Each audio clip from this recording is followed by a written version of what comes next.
Ill Sound Radio, we back in the building. Yo, checking back in. We got our guest in here, Whise. Yes, sir. Shorty. Welcome, bro. How you feeling? I'm good, man. I appreciate y'all. Like I said, this is a long time coming. I appreciate even being here, bro. I feel like I earned it. I earned it. All right, let me, because you just say you changed your name from Matt Whise to Whise. So let's get into why you changed your name. All right. So, reason I changed my name because when I was with my first group, when I first started rapping seriously and I got into the scene in Chicago, I was like, trying to be myself as possible, but also trying to be different. Right. And I also didn't realize that how much of I'm an introvert to a certain perspective, but I know how to deal with people. So instantly I was realizing that, it's not just your actions and who you're around that give off energy. Words do too. So when I let people be like, oh yeah, that's Matt White, this, that, and the other, I used to give people the leeway to think they know me. And instantly, so I just dropped the Matt off it and then be like M.Wise and whatnot. So now you're forced to call me Wise by the name that's significant. And so it was more of a personal thing for me. It wasn't really like a marketing move for per se. It was more for I don't think I need to let people call me Matt. I feel like I want that reserved for the people that actually know me, friends like that, people that fuck with me.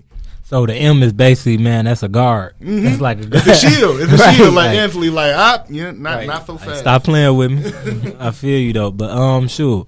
Like I told you, man, I've been in tune with you for a minute. I believe it's like 2015, 2016, somewhere around that time. I think the first song I checked out, I think it was probably a little after that. I'm not sure on the time, but the first song was like Blood Sand or something like that. Blood and Sand. Yeah, Blood and Sand. You like that? I hate that song. That was the first song I checked. It was low-key hard. It was hard because I was just trying to be as teed as possible. And I was angry in the moment. And I was really upset when I was in recording it, so it just came out gritty. And I appreciate that. Thank you. You remember what you was angry about? I don't even remember. No. I know I actually do. I was upset that some musically didn't go like it was supposed to, whether it was a studio session or something that was going on in the scene that was personal between me and some other artists. And so I was like, instantly, I'ma just make music. Fuck that. I ain't got time to be literally focused on another grown person. So then you went in there, beat the hell out that mic over that track. Definitely did, yeah. I think I might have lost my voice a little bit. Hey, that's my first time even hearing about how you can have somebody go in the booth with something wrong with them. I never really thought about that. You know what I'm saying? I know sometimes you go in with a lot on your chest, but I never do you can convert music like that when you angry, and you never know how it's perceived. I ain't had no clue you was angry. Yeah, it's an outlet, bro. I have had plenty of times where I have something beating me up in life or something that's been really, really bothering me, and it don't even have nothing to do with the song, but I use those emotions to put out the energy that I need for that song. For sure. It's like a release. I don't have to write about it or give anybody any excess attention to get, where I need to be, where I'm stable. For sure.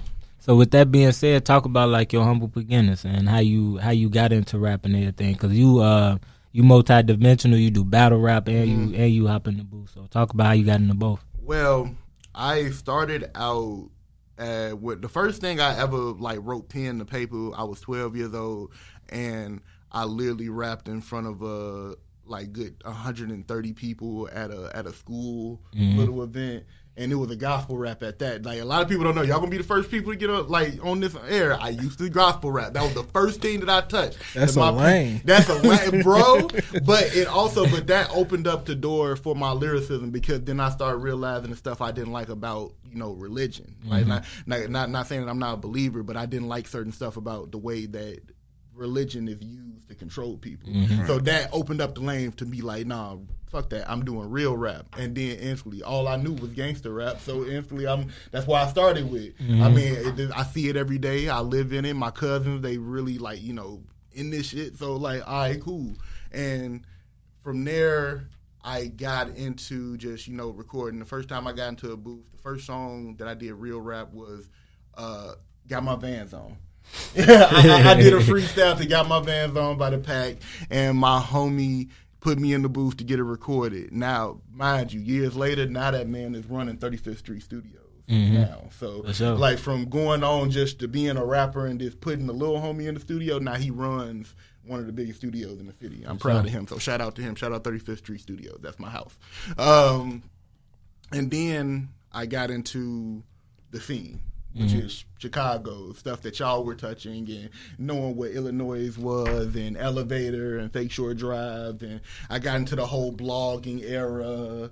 And I was like, it was like a new animal for me. I didn't know you had to write giant-ass essay papers just for people to look at your music and then send an email. I ain't never had 6 emails to my name trying to get shit to go off. It was new to me. And I was also doing shows at the time. I just got kind of thrown into it because the main person in our group, his name was A-Dot, and a lot of people know, I know people know of him, but he literally put us on the map working with Visual Mecca. And at that time, Visual Mecca was working with Alex Wiley and Martin Scott, a lot of people that, like, you know, then came up from here. Sure. So once he did that video, it was like, boom. And then we just got thrown into it, and we all young, and we all trying to get in it, and the camaraderie wasn't all the way there. We was kids with a lot on our plate and didn't know what to do with it. And, you know, eventually, you know, sparks flew and we all went our separate ways. And and now I'm just out here. I had changed my moniker again. That's when I became Shogun, because I got into actually looking into philosophy, but mainly Japanese philosophy. And, hey, say what you want, but Japanese people got it right when it comes to living, like, life. Like, good and bad, good and evil. Like just doing right by the other person and letting your karma sort the rest out. Sure. So that's where the Shogun moniker came from, and you know, now I'm here.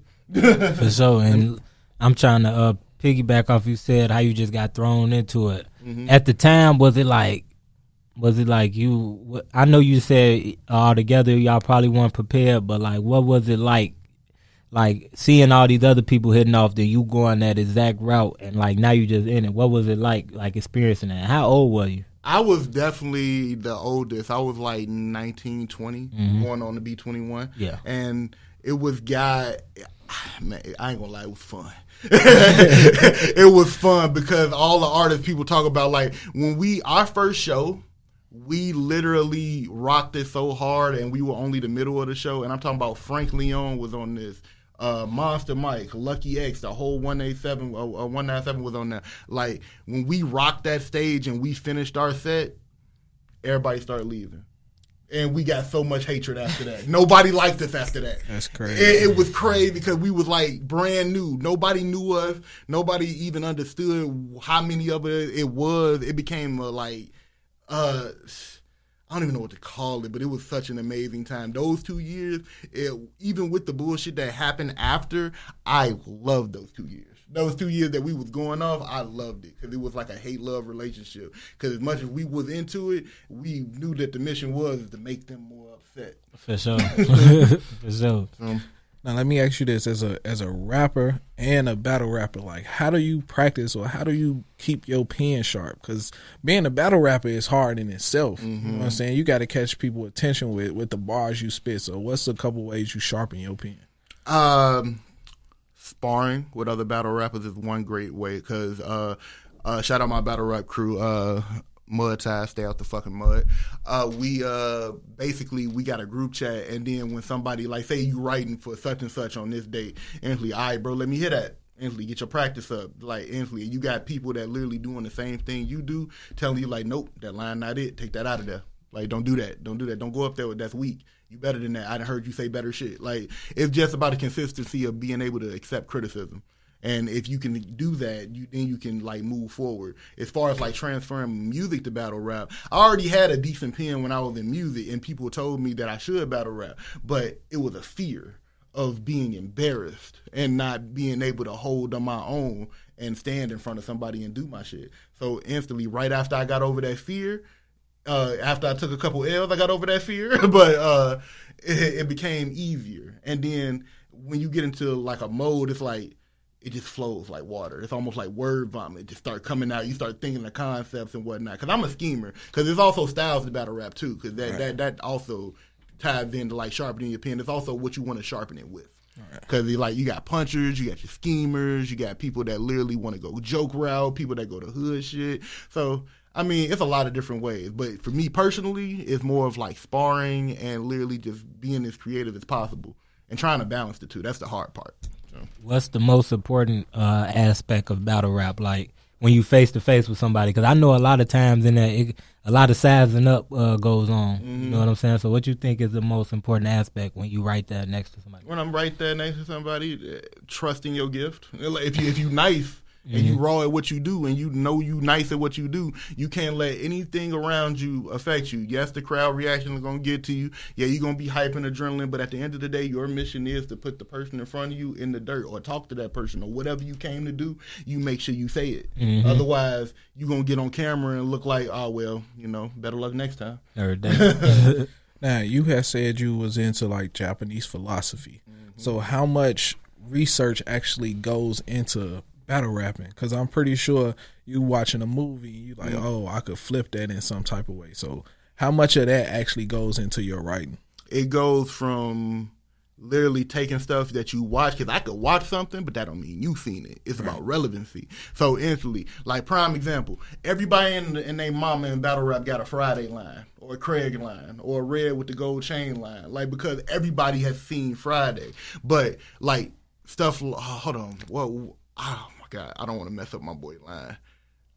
But okay, no, I ain't even gonna do it. But basically, like stuff like with the new Netflix shows and sports and current events. Like it's good to be good up on current events. And then when you in a room full of people that I might say an anime bar that hit to him and it don't hit for you, but he like, that was crazy. But you sitting there like, I don't understand. But then you go back and research it, and then you be like, oh damn, that is crazy and whatnot. So like, it goes a lot into it. As far as like the philosophy for me, it helped me learn how to deal with battle rap because it's very toxic.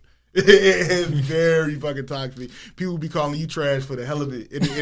Just cause, like, you can have an amazing round, 3 rounds just with somebody and whatnot. Be like, Ansley, you still trash. You ain't win against nobody that's good, bro. Y'all just keep moving the goalposts, don't y'all? But it's fine. It's cool. I'll play y'all game. Yeah, I heard that, man. Now, before the interview started, we was talking about the different social media platforms and how certain platforms you don't highlight your losses. You know what I'm saying? Mm-hmm. But you was telling us how when you first got into battle rapping, how it was very difficult because you was going against people that were already seasoned in that craft. Mm-hmm. You know what I'm saying? So what was that growing process for you, and how mentally strong did you have to be to keep going? Man, I almost quit after my second battle. I ain't gonna lie to you. Like man, it was brutal because they are unforgiving, and it'd be people that probably have had a even worse showing on camera that are the most unforgiving. Because at the end of the day, if you can get a joke off and get a reaction, the whole internet is just gonna follow suit. Yeah, that'll flip it. Yeah, so like it after my first loss, I can literally carry you through it because the first 3 battles I had. The first one, they gave me somebody out of St. Louis who's been behind the scene working with people like Beat Magic and that. Didn't know none of that because I didn't get no information to research. I just came with my pen and hopefully I was raw enough. Now, mind you, I didn't do as bad as I should have, but I went crazy. And then he came up to me afterwards and pulled me to the side. He was like, bro, you got this. You just need to work at it. You know why? Because I listened to your music and I tried to get an angle out from it. I know your pen nice because I can't make fun of your music. And every battle rapper that has seen me has said that, like, nah, I can't make fun of your music because you actually pretty nice. That would be dumb of me. Like, so after that, I went from him into an old head Reese T that I was supposed to put hands on him. But I had an anxiety attack right before that battle and I lost everything. I literally blanked. And I was like, damn. And then now it's footage of me up there choking like a motherfucker trying to freestyle that shit off, and it looks fucking bad. And then right after that, I lost to a girl. So I literally took 3 bad L's and became the laughing stock of like battle rap in Chicago, small scene. And right after that, I was like, I'm not taking no more L's. Yeah. It becomes a point where you like, bro, you either got to get up and do it or go back and leave it alone. You don't have a choice at this point because if you go back in there, they're going to talk shit and you just got to do that. But you know you nice. So you would say those L's do linger across? Oh, they linger. They linger in battles. Bro, my last 3 battles, people mentioned Eon, the shorty that beat me. And I'm like, all right, cool. Y'all got new material? Because I'm kicking your ass right now. Right. Like, come on, bro.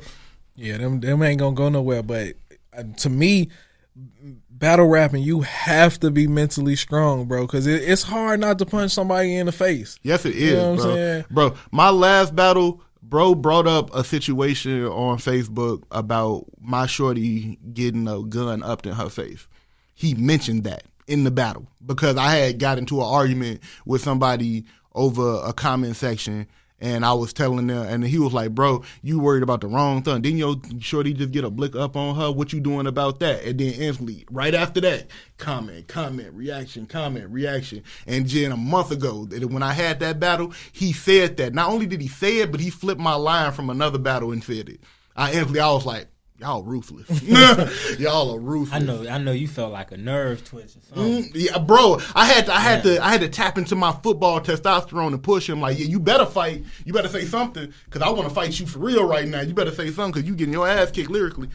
No cap. Have you ever found yourself like you got hit with a punch and you was like, man, the raps I got ready for it? Nah, let me improvise. I have gotten hit with a line and I freestyled in the first like 4 bars of my thing. Like I went against this guy named Huncho and he was like, I'm gonna talk about his leg. I'm like, I wasn't gonna talk about your leg. I didn't have nothing in my shit to talk about your leg, and everybody told me to talk about your leg. And then when I got in person, I seen how bow-legged he was. I'm like, I'm gonna talk about it.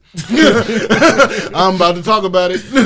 I'm not even gonna lie to you. I tried to let it go, and I gave him the first 4 lines. I was like, you gotta die today, cause bitch, you on your last leg.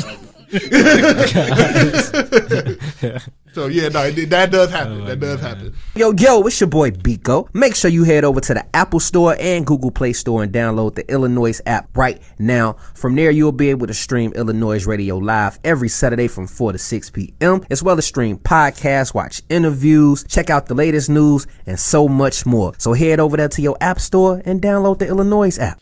Ill Sound Radio, we back in the building. Yo, checking back in. Now, before we went on our commercial break, you was talking about how artists are disrespectful in battle rap. Very. You feel me? Now, how do you personally deal with that when you go to the crib? When I go to the crib, bro, I literally kind of have a one-track mind. Once that shit over, is over. Like once I get it out the way, or I don't have to be in the energy or the space where that energy is being like put out, I don't care anymore.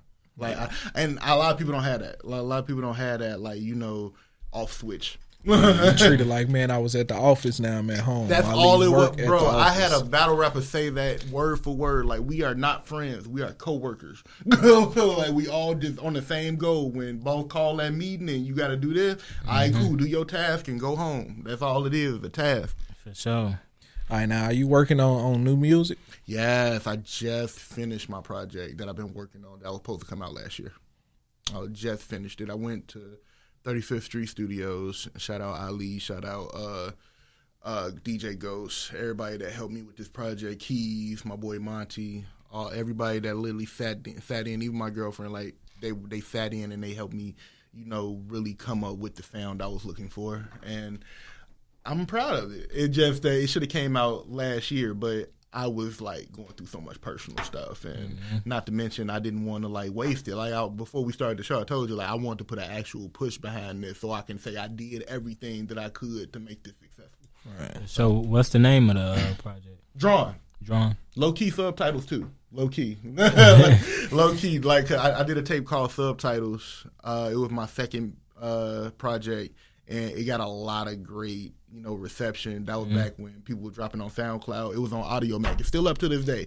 Got like a good maybe 2K overall. It's all right. But I didn't do it the right way the first time. So I think of this Drawing being my second go round of doing subtitles like it was supposed to be done. So. Right. What you learned about the game from that project to your newer project that's about to come out? Like, what did you learn to put behind your efforts in making an album? Nobody is responsible for your art but you. Heard that. Nobody. Like you put faith in, having certain people to do certain stuff to like, progress you. But at the end of the day, especially when you got friends that are also artists, your responsibility for your brand is you. Like you can't expect the whole team just to jump behind you. It's not like you a drill artist and you got the whole hood behind you. Like, oh yeah, no, little bro gonna do it. No, my friends consist of some of the best rappers that I've ever met, and I learned something from all of them. So I can't expect them to stop what they doing and stop trying to put their cell phone to, oh, yeah, no, let's focus on Matt. Let's focus on Whise and get him out here or whatnot, even though that would be lovely, as selfish as it sounds, but you can't expect that. You got to do it yourself. So when you put too much faith in letting people, like, have leeway on where your project is going to go, whether it's going forward or standing still, that's your fault. Now, being a lyricist in Chicago, have you found it hard to actually grow as an artist and for your music to be widely regarded in the city? I don't think it's my lyricism. I think it's more of my my art form, my creativity, how I approach it. Because I could sit here and go the whole chance rap, the Chance the Rapper type style, or like not even just you famous, like you just mentioned Joel Q. That man's nice. That man's raw as hell. But would I sit there and make music like Joel? No. I just don't find entertainment in it sometimes. Even though you can go bar for bar for bar all the time, sometimes I just want to make a song that everybody can tee up to. Right. And my creativity be all over the place. Like, prime example, with this project I just did with drawing, I just wanted to get my emotions out. I wanted to like actually give somebody like something to hold. Like them in the 90s when you bought an album, you felt that, like, you was a part of them. So now that I got it out the way, I want to make ratchet music. I want to have fun. I want to tee up. I want to actually be like, fashionable and be, forthgoing. I don't want to be so like, oh yeah, I can rap better than you all the time. So yeah, I it's more my creativity, and not to mention my voice, because that throws everybody off. For real. And that's funny, because I remember the first time I seen you perform, it was at one of my guys. He had a show. You was on the lineup. It was a lot of people on the lineup. It was like 20, I want to say 18, I believe. And even before then, I was in tune with your music. But it's different once you see an artist, an artist in person and everything. And it's like you say, your style was what caught me. Then I remember that night I told you, like, keep grinding and everything. You like I remember that night. True actually, diamond in the rough, like, for real, bro. Like, cause your style and your art form is what caught me. So how do you feel like that's recepted across the city, like on some first impression stuff? Like, cause you say it throw everybody off. It throws everybody off, cause then they meet me, and then you hear all the stuff I talk about in my music. You hear that gritty voice. You hear that, like, it sounds like a hellhound coming after you, and then all of a sudden you meet me, and I'm like, wow, what's up, y'all? Right. I'm happy, I'm nice, because I reserved that for when it's like, circling back to the Japanese philosophy, you don't show all your weapons at once. You don't show people what you can do until you need to do it. And so when I need to do it, it's just like a shock value. And then they be like, oh my God, he's actually pretty decent. I'm like, yeah, but I mean, that's up for you to make that opinion anyway, because at the end of the day, it's somebody out there that think I'm trash. So it's fine. Yeah. When can we expect this new project? I'm pushing for the summer. I'm actually, I take that back. I'm pushing for the spring. I want to release on my birthday month in March. I really want to, but it's looking like I might have to, like, put forth a little bit more effort into, like, constructing how the push and the promotion is going to go. So I think I'm going to, like, wait for summer. And not to mention, y'all going to be hearing about me anyway, because I'm on everybody feature. That's what I've been doing. I took the Wayne route while I was working on my project, and literally, like, anybody that's called me for a feature, I'm like, I got one stipulation. You can get me in your studio, and you show me that you're serious about your craft, I'll come work with you. And that's the end of the story. And a lot of people, like, they took me up on the offers. I'm on a couple features, but as far as the project, yeah, I'm going to say summer to be safe, but I want to say spring, because I don't want to get people hopes up. And then I pulled what I pulled last year. I heard that. The feature route is a great marketing tool. You feel me? Because that allow you to cross brand yourself with other artists and grab their fan base. Facts. And I tried to put my best foot forward on people's features. I'm known for walking in somebody's studio and finishing the feature in 20 minutes. Like I'm known for. I literally will sit there. I'll listen to your verse for maybe like 2 minutes, and then actually I'll listen to the beat and then figure out what flow approach I want to do, and then boom. 20 minutes later, all right, I'm ready to record. It might take me like 30 minutes to record because I'm punching. I got a speech impediment, but other than that, it's gonna get done. So Do you feel like your style of rap is like intimidating to like artists if you work with them? Extremely. I could tell. That's why I asked. Extremely. That's why all my friends, like all the people that I consider homies and friends, are real rap lyricists. Like y'all had Law the Dragon on here, bro. I can't talk rap with nobody like I can talk rap with Law, like because we on the same page. And I don't want people to take my my approach of like, yeah, I'm better than people the wrong way. As an artist, I feel like you should always feel like you better than the next person. You supposed to be. If you can't sell you, who gonna buy it? Facts. Like I don't get that part where people are just so afraid of competition and afraid to like put their best foot forward. They get on my nerves, and that's what like I struggle with. I'll sit there and I'll be like, yeah, I'm better than you, this, that, and the other, or I'm one of the best in the city, and people will get offended. Like you can say the same thing. I'm not going to say anything. I'm going to say prove it. But at the end of the day, I'm not going to be mad at you for wanting to be your best self. You know what I think that is? A lot of people lack confidence, and they don't understand that they lack confidence. Therefore, they either try to shit on somebody else or dim somebody else light when it's really all in you. Like to me, confidence is 100% in everything we do. If I'm not confident, then I can't speak on this mic. Facts. If I'm not confident, then I can't shoot a basketball. You know what I'm saying? If I'm not confident, I can't do my job. Facts. And I feel like if you're gonna do your job, do it to the best of your ability. That's just always been me though. Like, and people don't like that. For sure, man. I remember I had a good friend who used to always tell me, because Jay just said, if I'm not confident, I can't shoot a ball. And he used to always say, confidence is like it's basketball. When you shoot and you follow through. If you don't follow through, ain't no confidence there. Like you be seeing sometimes you see some shooters, they'll shoot, but they ain't, you know what I'm saying, they ain't following through, following their jump shot. So I mean, a lot of confidence goes in the little mechanics like that. You know what I'm saying? Yeah, think of it this way. I've been rapping for quite a while, from back when you had discovered me or you got in tune with me, and I still have not quit. Like real talk, because I'm just that confident in my ability. Like I'm not gonna sit here and act like when I go home and I be like, man, maybe I might need to stop. Nah, bro, but I'm too confident for that. I know I'm nice. I done stood in rooms with people that actually like accept that I'm a great lyricist. So I was like, it's just a push, like you said, follow through. For real. Follow through.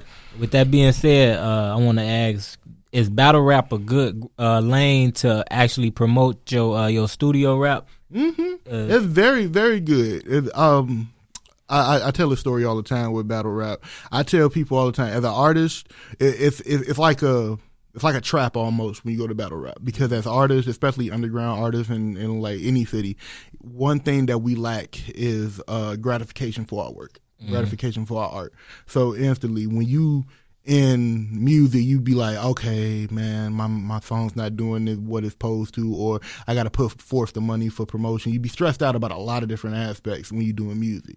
When you battle rap, you got one job. You literally got to write whatever you gonna write for this one person, step in that room and execute it. And what gets us trapped is the instant gratification for our lyricism. That's why a lot of lyricists, they transfer over from doing music to being battle rapper. Like prime example, Sue Surf is an amazing artist. Like that man can make great music, but he's good at battle rap because, instant gratification. I'm standing in a room full of people waiting on me to say some cool shit. And that pressure can break pipes. I swear to God it can, because it definitely almost broke me. And so, but it's definitely a great marketing tool. Like you said, like it goes with the confidence. For sure. How strong is the battle rap scene in Chicago? Extremely. It's like a secret society, but once you step in it, it'd be like, wow, you didn't even know it was that deep. Like you didn't know it was that like extensive. Like prime example, I literally had my last battle after going on my run. I had 2 good battles, and then I got a very, very important battle. Shout out Jinx, like the guy that I battled. And now I'm booked on a league in Indiana.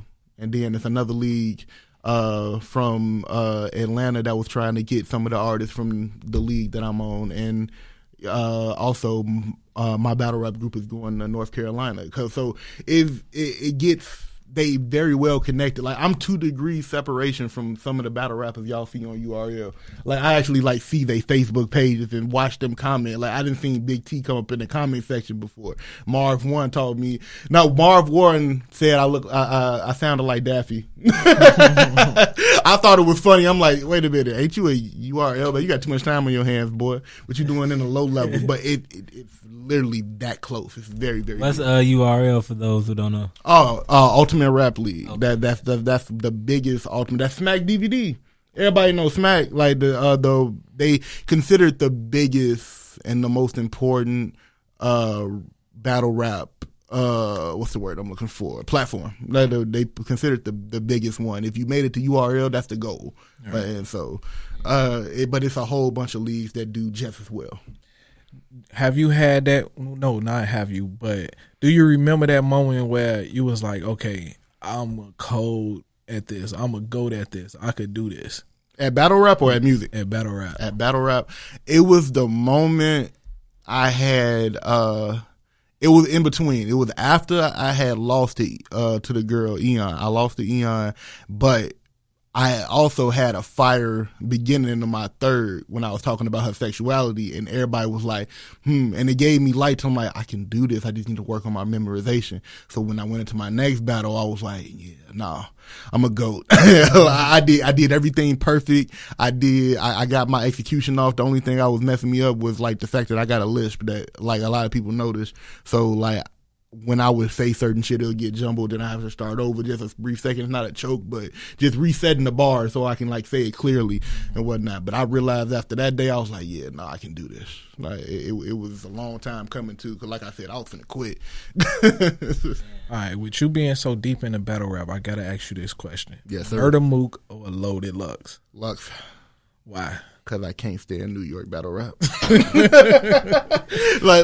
take that back, because Loaded Luck from New York. I can't stand the Harlem World type of battle rap that they do when they just so overly arrogant and whatnot, and they don't rap that well. It's very reachy. Like they'll literally try to force a bar or force a word to sound like it's not supposed to. Now, mind you, Murder Mook been going crazy for these last couple, events and whatnot. When the small rooms, because of COVID and shit, he go crazy, and he always gonna be a GOAT. But if I had to pick one, I'm definitely going Loaded Lux, because that pen is just different. Like we watched him get Calico, who was literally on a run. Like he was beating everybody in URL up, and then he stepped in front of Loaded Lux, who ain't been on the stage in years. That man put on a suit and tie, messed up his first round, and coffined him. We didn't hear from Calico for at least a year. We wasn't checking for him at least. Have you ever seen somebody battle rap career get ended? Like, have you seen that? Not yet, but I think I'm on the way. Not yet. Not at this level, no. But on camera, as far as like YouTube, yeah. But as far as in person, nah, I ain't seen that yet. I'm waiting on that. You know what? Nah, I take that back. I might have. I don't know if he still rap though. It's this guy named G Soldier. He went against Big Cannon. Big Cannon is a Chicago legend, and he did a whole scheme about how battle rappers do finger guns. He was like, "What is this?" And then he said some, and then after that he was like, "But what if I had two up? What if I had two of them?" He was like, "Oh, you don't know who you fucking with." I was like, "Oh my God." He was making fun of the fact of how like battle rappers got a gun in every fucking round. Every round. Biggest gun too. All they do is gun bar. And he went in on bro. I don't know if I doubt his career ended, because G Soldier, he not bad, but he just wasn't fucking with Big Cannon. Nah, Big Cannon nice. One of them, huh? Mm-hmm. All right, now before we get out of here, tell everybody how they can stay in tune with you, where they can find the battle raps, where they find the music at. All right, go by 2 monikers: iLLANOiZE the musician or artist, and Shogun the battle rapper. You can call me either when you see me. You can follow me on Instagram, m.wise, Facebook, Matt Shogun Wise, Twitter, m_wise. As long as you spell wise with a WHISE, because don't nobody spell wise like that, you good. It's fine. So you'll find me. As far as battles is concerned, Look up Dignity Battle For It. That is the league that I've been battling on for the time being and whatnot. But if you type in Shogun versus in YouTube, you mess around, find me. Things I recommend: Shogun versus Huncho, Shogun versus Jinx, Shogun versus Fat Folks. Those are great battles. I did my thing, and new music coming soon. It is what it is. All right, Jimmy, talk to the people real quick. Go ahead, follow me at Groove Nuke, GROOVNUKE, Twitter, Instagram, all the same thing. Like I always say around this time, man, go ahead, download that app. Mm-hmm. Go ahead, tear them submissions up, man. Keep them coming for the new year. Shout out Whise for coming through, man. I appreciate y'all, man. Long time coming, no doubt, and no problem, buddy. No problem, man. But yeah, go ahead, download that app, man. Get in tune, tap in, man, write2makeitright.com in that order, like you writing first, to make it right, like making the right turn.com. Go ahead, get y'all some services and rates, man. I'm trying to keep it going. For sure. Man, I double down on everything Jimmy said, man. If you're an artist out there, you need a bio written, you need anything written, holler at Jimmy. He gonna get you right. Appreciate it, bro. Download that iLLANOiZE app like always. Shout out to you, Whise, for sliding through, chopping it up, being so honest with us. I feel like we just had a great interview. Yeah, for real. Very informative. I'm stand up. Like I don't like the fact that people would get on these platforms and then they just cap, and then on top of that, just like, oh yeah, be so about self. Like I'm willing to talk about anything people want to talk about, and I'm gonna be honest, 100%. For sure. Yeah. So shout out to you for sliding through. Until next Sunday, man. We'll be back, man.